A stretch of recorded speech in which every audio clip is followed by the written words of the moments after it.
Great. All right. Well, let's get started. We'll zip through this.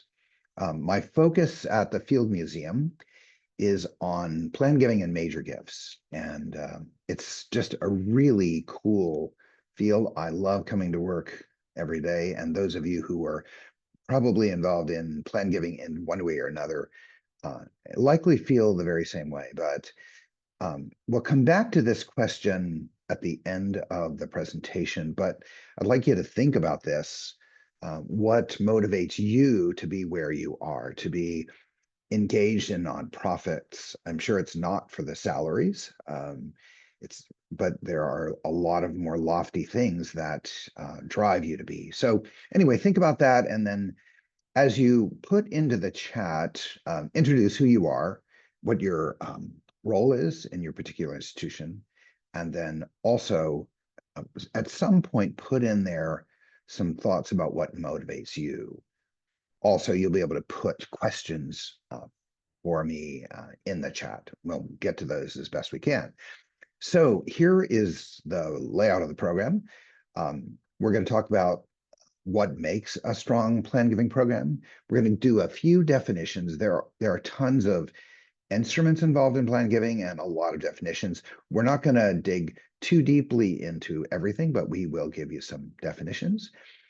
Talk about some of the platforms that are out there. What I mean by that is there are companies, organizations that provide some really good services related to plan giving, which you can engage with your organization. We'll talk about getting the word out, making sure that you are letting people know that you are happy to receive their plan gifts. I'll talk about some really interesting real life examples, and then we'll circle back eventually to the question that I asked in the beginning. So I always like to remind people about the relationship cycle. This pertains to not just plan giving, but everything that we do in advancement or development.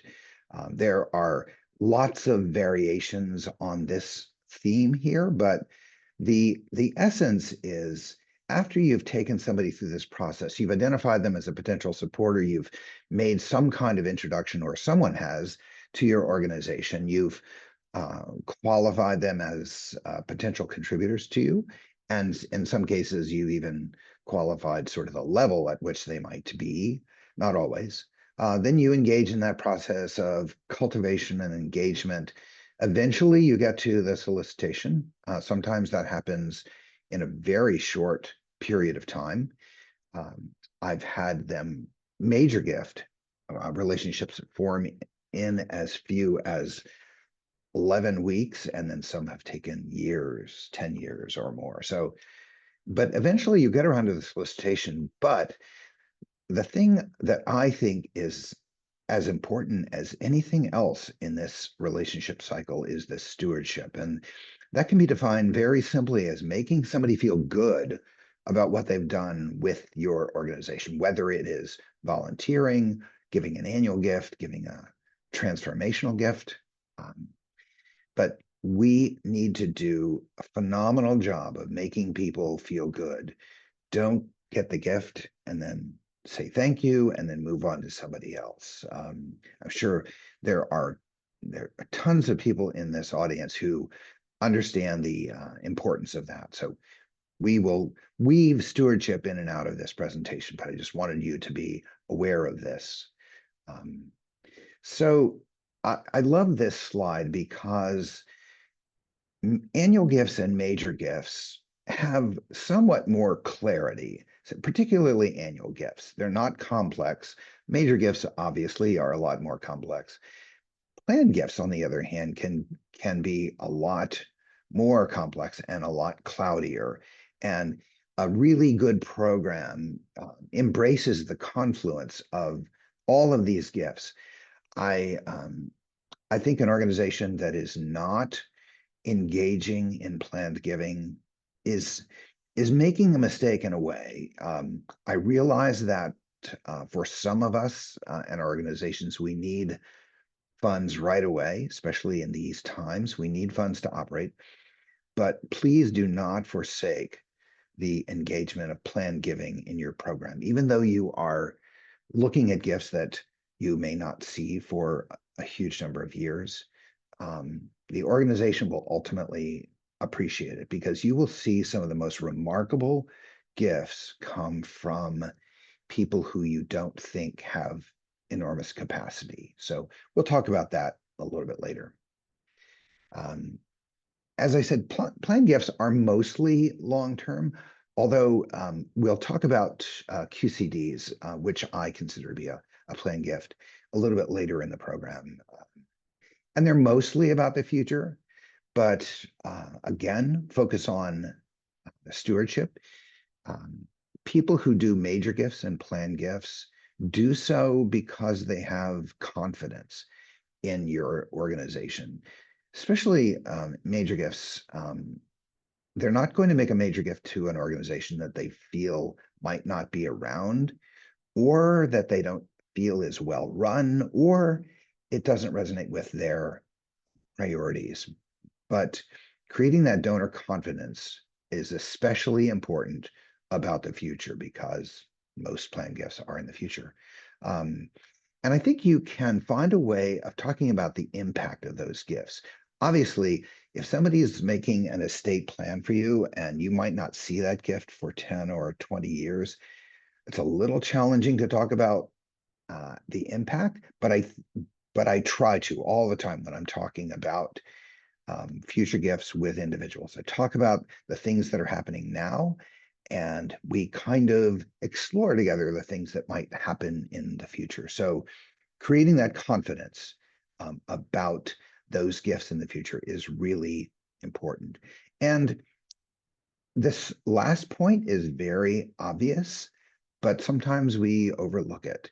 The people who are engaged with you as contributors or as volunteers, those are the individuals to start with when you are launching or at least engaging in a planned giving program. Volunteers, as you will see, not only with planned gifts, but with major gifts, they give overwhelmingly to the organizations with which they volunteer. And we'll talk about that in a little bit.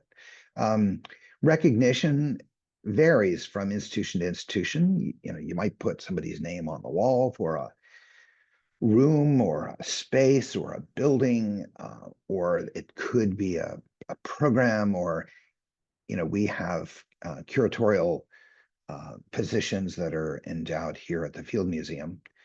And but we all have ways of recognizing people. And if you were to sit in a room of 35 people and say, what motivates you to give, or what's important about giving to you, some will say that kind of visual recognition is really important. Others don't. You have to work that out with the donors and see what resonates with them. Very often, this last point, planned gifts don't take the place of current giving, but you need to be careful in some cases if you're working with somebody on a major gift, and it looks like they've got the capacity to give you the major gift in their lifetime. Don't let it slip into a long-term gift that you won't see for 10 or 20 years. There's a real balance in that process. I wanted to talk about a couple of things that relate to planned giving, but one of them relates to just regular giving as well. So everybody is aware of what happened in July when this big, beautiful bill, or however you might describe it, came into play. And this has some implications for the tax year beginning in 2026. This is a really interesting one for smaller contributors, not necessarily planned gifts, but you probably are aware that a few years ago, when the standard deduction was raised to such a high level, many people who used to itemize don't anymore. And for some people, taking contributions off of their taxes was a really important thing. To others, it wasn't so much. But a really important change in 2026 is an individual can take off an additional $1,000, and couples $2,000 on top of the standard deduction. And that means they're not itemizing. So the other thing is, you will recall that in 2018, there was this major change with the estate tax exemption. They doubled it essentially, and it was supposed to go in 2026 back to its standard level, which was about half of what you see there. It was about 12 to $13 million for a household. But now that is, because of this bill, it has increased from this 15 million for a couple to 30 million. That may not seem like it applies so much, but you would be surprised at the assets that people have accumulated. And so there are people who this may impact in terms of your future giving. Let's talk about a couple of the instruments that we use in plan giving, and then I'll dig more deeply into some of these. Bequests, of course, that's the most common, and it makes up the majority. Other ones are life insurance, retirement fund designations, we'll talk about those, property, CGAs, charitable gift annuities, donor advised funds or DAFs, lead trusts, remainders trusts, pooled income funds. Another one that I'll talk about are QCDs, and that's a really important one, and cryptocurrency. Although crypto is an interesting one, I helped with the team here at the Field Museum engage with the Giving Block, which is an organization that serves as an intermediary for cryptocurrency, but other contributions as well. And we received a $50,000 value of Bitcoin back in June. I'm not sure if crypto is going to be a big part of our future, but it's something that you need to explore, especially if you've got people in your organizational world who are into crypto. So, and just by the way, you may or may not know this, but Bitcoin, I think it was 11 years ago, or 2015, it was worth $11,000 a coin. Last spring, it was, in 2024 spring, it was 65,000 a coin. And now I haven't looked at it in the last few weeks, but it was nearing $120,000 a coin. So if somebody bought Bitcoin 10, 12 years ago, they have quite a bit of appreciated property there. And it's treated not as a cash gift, but it's treated as a property. So it involves this 8283 form. Contact me if you'd like, or you can just go on the Giving Block and find information about that. So here are a few of the instruments that we will dig a little bit more deeply into. So QCDs, you probably know this, that anybody who is 73 or older, if they've got IRAs, they are required to take minimum distributions. And one of the great things, if they've got the capacity to do this, and if they are philanthropic, is to, instead of taking that required minimum distribution, they can make a qualified charitable distribution to your organization. I've had a couple of people reach out in the last 6 months who this is news to them. They've said to me, Bill, I didn't realize that I could do this. And they seem like fairly sophisticated individuals. So make that a part of your pitch. Charitable gift annuities are instruments. We have a couple of them here at the field. Some organizations do a lot more with them. Individuals make a contribution into a CGA and they get income for life. The difference between charitable gift annuities and some of the other things like the remainder trust or whatever is that the distribution to them is age-based. So if you're 65, it's like 5.7, and then it goes up from there.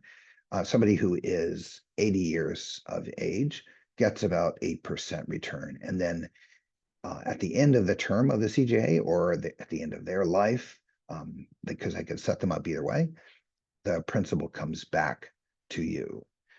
Donor advised funds, it's where somebody has a windfall. They decide that they want to be philanthropic. They will take a large chunk of money and they will align it with a financial institution. They get the tax deduction for that right up front. Of course, they can carry over the tax deduction for up to 6 years. However, they don't have to give that money away right away. They make, quote, recommendations to the financial institution about who should get. Technically, the IRS says they can't tell the entity to give it to your organization or mine, but they can make these recommendations. And a lot of giving is done through DAFs. Charitable lead trusts, we don't see these too often, but when I was working at DePaul, we had a very, very large one. And that, in this particular case, a pool of money is set aside. And instead of the individual getting the income for life or for a period of time, the organization gets that. And then at the end of that period, the principal goes back to the individual or to the estate.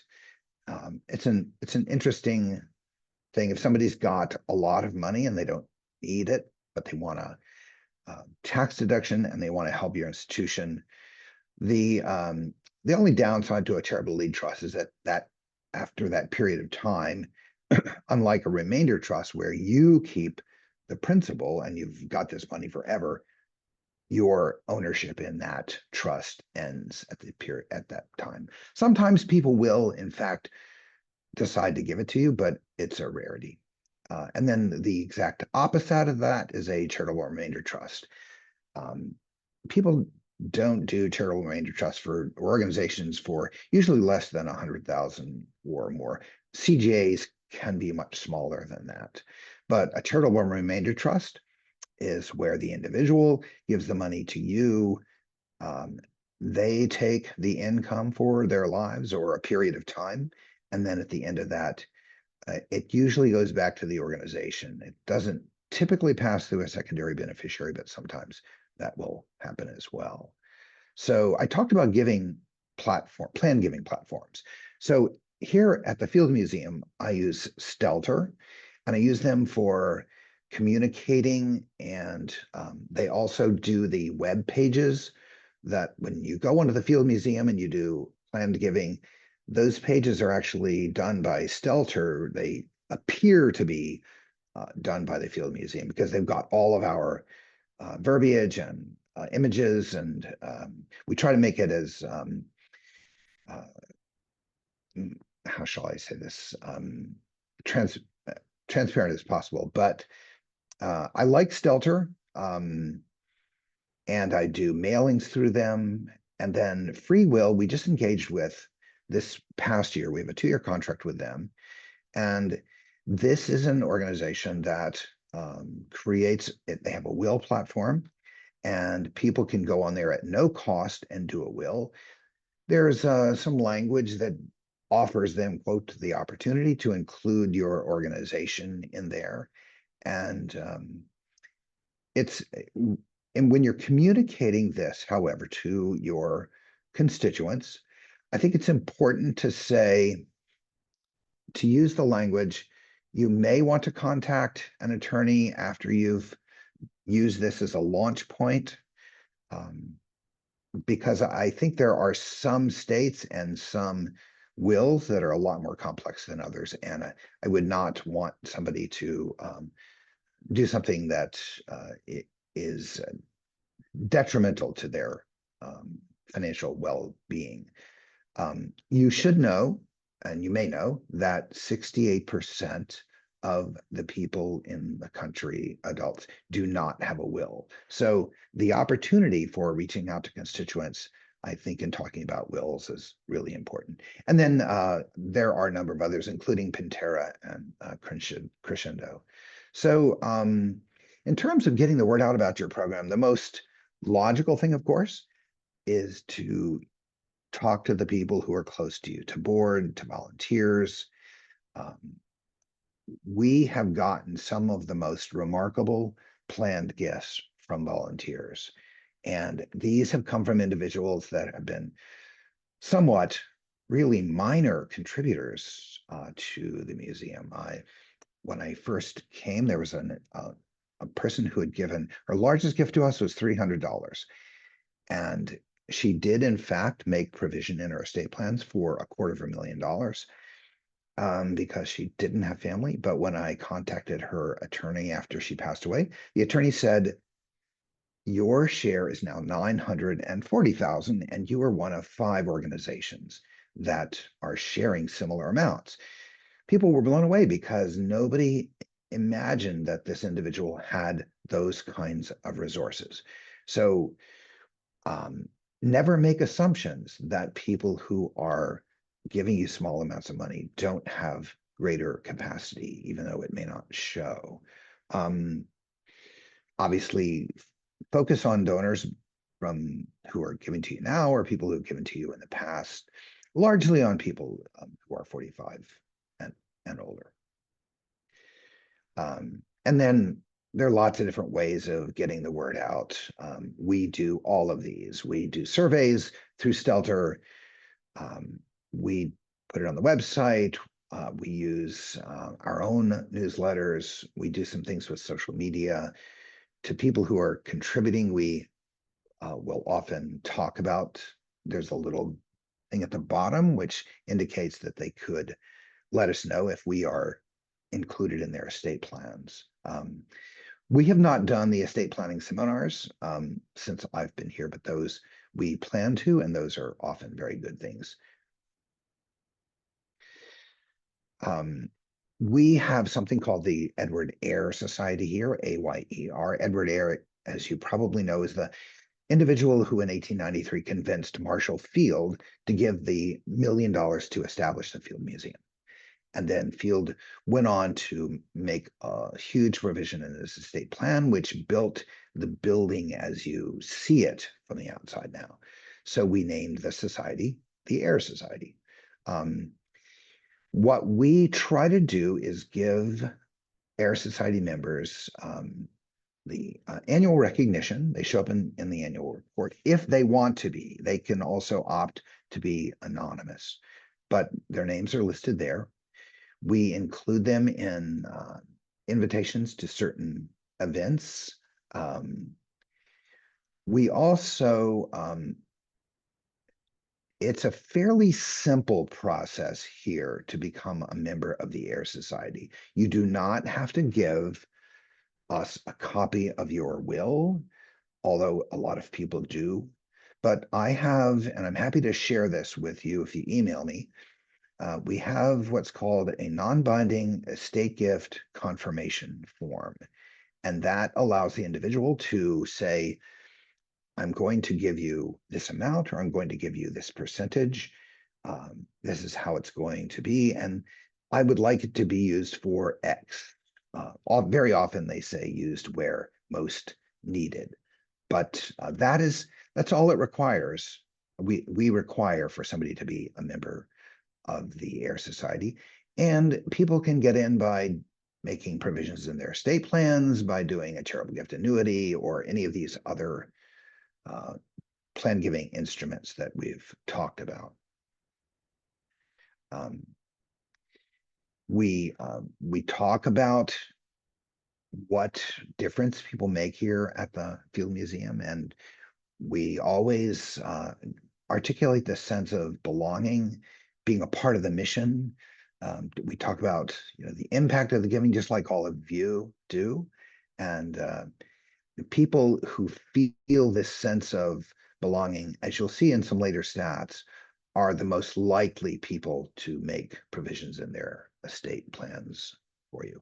And then we don't list people on the website. You can't find a complete list on the website, but we do highlight individuals on the website, but we do put them in the annual report, as I mentioned. So let me talk just briefly about some real life examples. I mentioned the one about the individual who was the $300 contributor. This past year, March, I was contacted by TIAA, which some of you will recognize as one of the many retirement fund entities out there. And they said that this individual had made provisions in her estate plans for the Field Museum. Complete irony is this individual was not even in our database and had a very common name. And TIA was very reluctant to share a whole lot of information with me about her. Um, but they asked me for the death certificate, which is an unusual thing. Short story is, they finally relented and told me that she died in a small town in North Carolina, and there was no obituary. So it was like a major sleuthing job on my part, working with, I finally had to request a death certificate through Vital Records in North Carolina. And about a couple months later, they gave me information to fill out all these forms. And they said, you need the death certificate. And I said, I don't have it. So at some point, they said, well, if we can't get the death certificate by November, this money will go to the state of North Carolina. It'll go into unclaimed property. So, short story is, in September, I got word from Vital Check that they had tracked down the death certificate. And 2 weeks ago, I got 4 checks totaling $211,000 from this individual's estate. And it is, I say this as an example because sometimes the work that we have to do just requires persistence and imagination and hard work. And if you were to talk to plan giving professionals in organizations, we all have these wonderful stories. I'll give you one more example, and that was when I was working at DePaul, had an individual, a couple who made a modest contribution, a $5,000 contribution for a purpose in the College of Computing and Digital Media. And I kind of went overboard on the stewardship of this. I had videos from the students about the impact of this giving for them. And I began to work with this couple on a state gift. They were not from Chicago. They were both graduates of an East Coast university. But about a year and a half later, they made a commitment of $1.5 million to fully endow a scholarship at DePaul. And that, I bring this up because it gets back to the idea of stewardship. I worked very hard to make them feel good about what they had done, even though it was a modest amount of money at the time. My colleagues thought I was going a little bit overboard on this, but in the end, it turned out to be a very beneficial thing. So I cannot emphasize enough the importance of good stewardship. Just talk about a couple of stats. These come from a few different sources. Some I will refer to this annual survey that comes out called Giving USA. And then there's another one that has just come out, comes out every 2 years through the Bank of America. And we'll look at some stats on that as well. But as I mentioned, 68% of adults do not have a valid will, which means there's a lot of possibilities out there for you. Plan giving usually involves gifts that are a lot larger than an individual's typical gift to your institution, 200 to 300 times larger. This is a really interesting one. You would be surprised that people who at least launch a bequest are under the age of 55. And then we talked about the percentage of gifts that are made up by planned gifts. And then this bottom part, older widows and single women are more likely to do a planned gift. So this information comes from Giving USA. The latest report from 2024 indicated that almost $600 billion was given to charities throughout the US, and that was an increase over 23. And as you would expect, most of it comes from individuals. This foundation number has increased a lot over the years because wealthy individuals have been creating family foundations. So it's not just MacArthur and Ford and the ones that you hear about all the time, but that giving from foundations almost in some cases meshes with the individual giving, and then bequests and corporate giving. These are um, the giving by sectors. Religion, of course, captures the most of it because of tithing. If you go to church, if you've been going to church all your life, your parents, or you'll know that tithing is a really big part of being a part of a church congregation. So obviously that captures a lot of it. And then this is how the rest of it breaks down. Human services is followed by education, and yeah, so that gives you a little bit of a sense of how giving is broken down. And you can, if you just Google Giving USA, you'll be able to pull all of these stats up. So there is a really interesting one that you should also pull up. It comes out every 2 years, out of the Bank of America's collaboration with the School of Philanthropy at University of Indiana.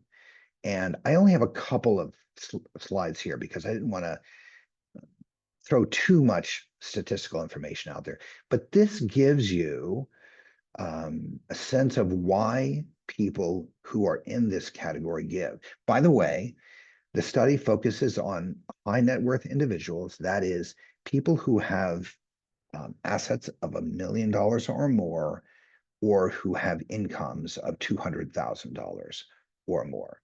So you can see why people give, their values, their beliefs. That is the biggest driver of what they do, followed by the interest in the area.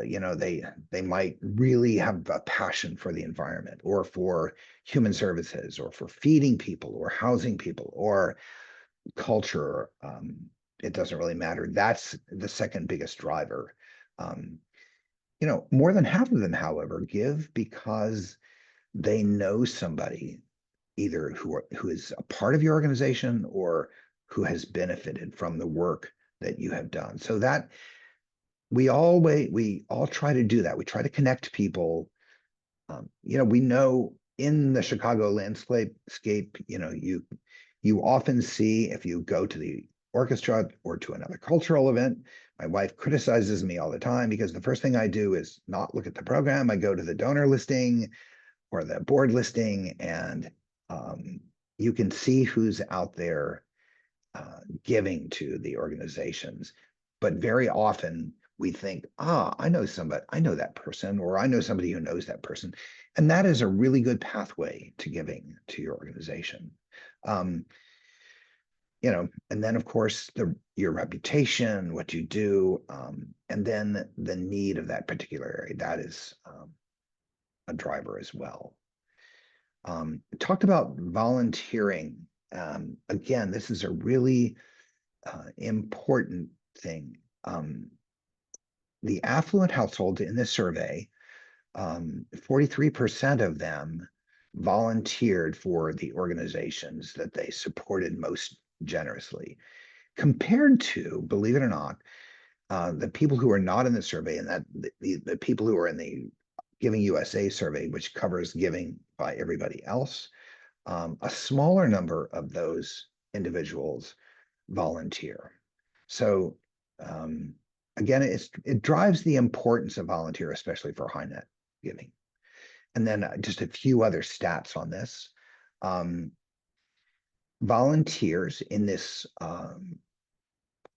particular group from the Bank of America gave about 3 times what non-volunteers did. So again, driving the importance of engaging people in your work. Most of the support, not surprisingly, went to organizations within their local community. And local would, in our case, of course, Chicago covers a pretty broad area. But again, rather than giving to Dubuque, Iowa, those individuals are giving in this region here. And then about half of them gave because of the organizational reputation, not necessarily because of a cause. That's an important thing that gets at again, getting the word out about your organization and helping people understand the credibility of it and the good work that you're doing. And this final point is a little more than a third of them took their impression or their perception of the impact of their giving from the organization itself. In other words, they didn't go out and do a whole lot of research, um, but they took what you told them, what we told them about the difference that those gifts were making, which again is a really important point. We need to articulate in very careful ways, not just saying, here at the Field Museum, well, we have 1.5 million visitors a year, and they got a lot of fun things to see here. I talk about the educational impact. I talk about where I can find these stories about lives that have been changed by the work that we do with underserved communities. And you all are doing really important work. And again, you find ways of articulating the ways that those dollars make a difference, not only to you, but to the people that you serve. So just a few random things. It's a rarity that planned gifts will compete with major gifts, but I did make reference earlier that some people may want to push off their major gift, but that's kind of a rarity. And sometimes, often, it is connected to their giving to your institution. Not all the time. Some of the planned gifts that I've gotten have come from people who have given a few times, but by and large, the majority of the planned gifts come from people who have been giving 10 or 20 years or so because they have become invested in the work of the Field Museum, and therefore they are comfortable in making provision. Again, I talked about the fact that some of the really major gifts come from people that you would never imagine, which I call the hidden constituents. We talked about not all planned gifts are those that are deferred or put in the wills. As you might expect, people who don't have kids are most likely to make a planned gift, include you in their will. Not always. Sometimes parents will work with children and engage them in the conversation and say, I just wanted you to know that we are including this organization in our estate plans because we really love the work they're doing. And the beauty of that is, and the Bank of America study will share some of these thoughts with you about this. A lot of these families in this particular study engage their whole families in conversations about giving. I love this third point. Even though we like to take credit for gifts that come in during our time, a large majority of the gifts that we've seen since I've been here have come in because somebody else did great work years ago. Some of it was not even the planned giving staff. I mean, as I said, there are some gifts that have come in because we didn't even know about them, but because somebody did really good stewardship. So I have confidence that the work I'm doing now will result in some gifts when I'm long gone. And then we talked about the surprising level of gift. So just a couple of final comments. Some of these are really obvious. If you stood in this room again and said, why do people give? You'd probably have 20 different answers from 35 people. But these are some of the core reasons. They've got a passion for you. In some cases, they just feel the need to give back. Very often, they've got some kind of connection with somebody in your organization. Stewardship, point 4, making them feel good about the gifts that they've given in the past. We've had a lot of people who give in honor or in memory of others. And I think the most important thing is that they perceive that the organizations that we represent are doing an impactful job. We're making a difference in somebody's lives. And that covers such a spectrum of purposes. Um, we've got just a little bit of time. If I don't see the chat, but I think Susie was going to keep an eye on it. If there are some uh, questions, Susie, or some things that you want to call out there, feel free to do that.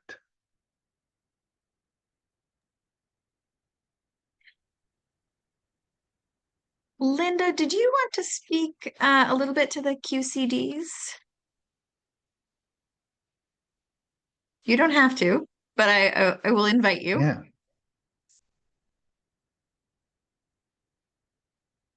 I think I'm seeing you typing, so I'll give you a moment. Oh, yep, absolutely. Thank you. I understand. Linda is in office and cannot come off Okay. mute. But let me for Bill for you. She said in her experience that investment advisors are not telling clients about QCDs and have encountered donors who don't know about them. Is there anything that you might share around that, Bill? Yeah, absolutely. I We are just getting ready to launch this as part of our year-end push for annual giving. We're going to do two things. We're going to talk about QCDs because we do have a lot of older donors, and we're going to not give them a huge paragraph on this, but give them a few bullet points in that communication about the value of a QCD. Um, it can only come from an IRA, of course. There are lots of retirement account types, 401ks, 403bs. It can only come from an IRA. And but if somebody is philanthropic already, this is such a wonderful tool for them because in all likelihood, if they're taking a minimum distribution of $5,000, they're going to pay some significant tax on that. It's going to be treated like regular income in a lot of cases. So if they take that money at $5,000 and they give you 2,500 and they give somebody else 2,500, they have saved a whole lot on taxes from money that they were going to give anyway. So does that answer your question, Linda? I can see your Linda Sandquist, right? Yeah. Okay, great. Perfect.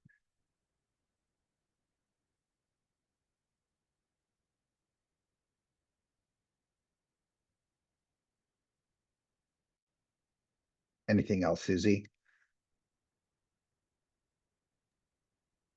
I don't have any other questions. I was just inviting folks Okay. um, to share answers to this question we have on the screen in the chat. Oh yeah, please do. Uh, can people verbally speak, Susie, if they want to? They have the option to if their physical surroundings allow for it. Yeah, absolutely. I would welcome any of you if somebody wants to chime in on this. We've lots of different reasons about what motivates us to be a part of it. I'd love to hear. And if you don't feel comfortable, that's totally fine too. I'm not going to be offended. I have a question. Yeah. Hi. I may have Oh, missed can you this. tell who you are? Sure. My name's Amy O'Keefe, Okay. and I work with an organization called Family Focus. Okay. And we are getting ready to launch a more formal plan giving program with a few of our key constituents. We put some information about our plan giving program and new giving circle in our last newsletter, and we shared this information with our board. So I have about 100 donors. I was going to send an email to about our plan giving program. The emails will be personalized, so it will say, Dear Joe or Dear Sally. Um, and maybe I missed this at the front, so I apologize, but do you recommend a communication like that going out, even if I don't have a relationship with some of these donors, but yet they have been longtime donors, are familiar with the organization. Um, so I guess I'll just stop there and ask if Yeah. that's a good way to communicate your plan giving program. Yeah, absolutely. And you would do this via email or will you do a physical mailing? We were going to start with an email And instead of that's, a letter. Yeah. yeah, that's fine. If you, if you guys have a chance to look at the Bank of America study, it Yes. talks about the various communication tools that we use. And, Right. you would think that people would be so tired because we are all inundated with a lot of emails. But I think it said that of all the communication tools that we use, they pay most attention to, or they get most of their information via the email rather than other things. Okay. So I think an email is a very fine idea. Um, I'd keep it short, succinct. Yep. Um, Talk again, and you were planning to do this, no doubt. Just remind people about the long-term impact that you've had, and that you know, things that will give them confidence about the future. But then I would also, um, as you probably intend to do, is to follow up with any number of them, and you could prioritize them in terms of who you think are the most likely people to respond. But um, leave leave in the communication something that references either you're going to be in touch or you welcome a conversation with them. You could talk about some of the tools that we've discussed here. Yep. The estate gifts are the most obvious ones, but there are other options as well. Yes, I absolutely think that is a very fine idea, even with people um, that Haven't you may met. not know. Yeah, that you Yep. haven't met. Yeah. Okay. Very good. And I liked your idea about the video. I'm thinking maybe that would be a second step just to further demonstrate impact, their overall impact over the years and what they're, leaving a type of legacy gift could do. So Yeah. thanks for sharing. Very good. Yeah. Yeah, and I didn't mention this because we didn't get into too much of the annual giving, but um, we do this here at the field in a limited way. But at DePaul, we used this platform called Thank View, Mm-hmm. and every time somebody made a particular, oops, sorry, I just dropped my earbud. No worries. All right, that's a little embarrassing. Mm-hmm. Um, uh, During Giving Day or some at year's end, we would often use the thank you videos as an attachment to a stewardship report. And just the response we got was amazing. I was a donor myself, so I loved getting them from the students. Great. Good idea. Thank you. Sure.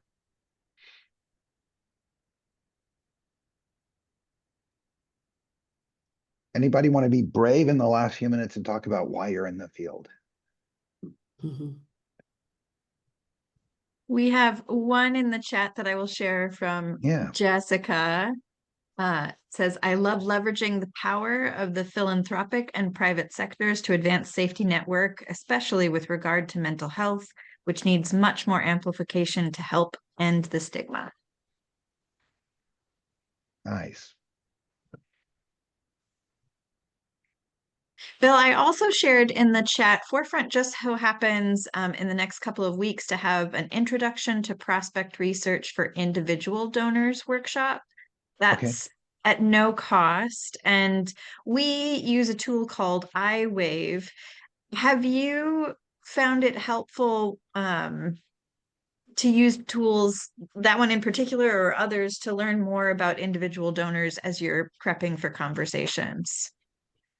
Yes. So I didn't talk a lot about that. I typically talk about uh, not the back room, but all of the other aspects of our field, the people who do data services, who do prospect research, those are such important parts of what we do. We have a single prospect researcher here at the field, and she uses a lot of different platforms and tools and can find the most remarkable amount of information about people. And I use a lot of that information. I will say, do we end with a hard stop at 10 o'clock? We don't have a hard stop, but we'll try to stick pretty Yeah, close okay. to it. Yeah, that's fine. I will say, in fact, I was just conversing with one of my colleagues about this yesterday. Be careful about using all the information that you gather on people in conversation with them. Sometimes there is this inclination to impress them, say, hey, I know that your daughter is a physics major at Caltech, and I've had it backfire on occasion where somebody has said to me, wait, are you tracking me? Are you uh, you almost have too much information about me. So use it to inform your conversations. You can use it to plant questions in a meeting with somebody. But I think sometimes people appreciate the fact that we do our homework. Just be circumspect as you're in using that information in a conversation. But that prospect research is a really helpful informer for the work that we do. That said, especially in the area of plan giving, if I tried to get Paulette to use those tools on some of the people who had given these substantial plan gifts to us, she would not have come up with anything. They don't live in grand houses. They don't have highly important jobs, or it just goes to this whole idea of, I hate to say it sounds so simplistic, treating everybody with huge amount of respect. I try to make all of the donors with whom I work feel good, regardless of what the size of the gift is. Again, because it's the right thing to do, first of all, but secondly, you never know what it's going to lead to. This is my contact information. It'll be in the slides, but I also, before we leave, want to talk about next week. It's unusual that we would have two of these presentations back to back, but mine got shifted in the month of October. But next week, Kate and Carlos Garcia Leon, fantastic people and presenters, are going to be talking about new fundraising professionals and what you need to do in this particular field. So, Susie, we're 2 minutes out. Is there anything else that we needed to share from the chat? I don't have anything else from the chat. Bill, I just want to thank you so much for your time and expertise. I think that's one of the really incredible things about Phi Club, and it's been such an honor and continues to be an honor to support this community that shares with one another. So I really appreciate you. The last thing I want to share before we sort of let folks go for today, in case anyone has not heard about GoFundMe starting unauthorized giving pages.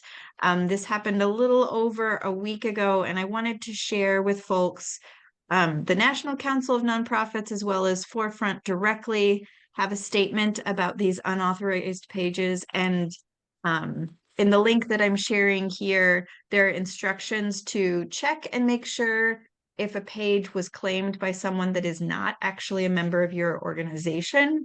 This is a peak giving time, and individual gifts are so incredibly important to our organizations. So please do check those GoFundMe pages. There are also, if you choose not to use it, which I will candidly say Forefront encourages folks to turn off those pages because of a number of structural issues with how they were created. There are instructions in that link for how to turn off the GoFundMe pages that were created without consent of nonprofits. If any folks have questions, I'll pop my email into the chat, but we want to make sure every nonprofit is aware of that. Thanks. Great point. Well, if there's nothing else, thank you very much for being a part of this conversation. I hope that just like going to a conference, you've maybe found one or two things to take away from this. And thank you, Susie and Emily, for your help. Kate, hello. Everybody come next week to hear Kate and Carlos.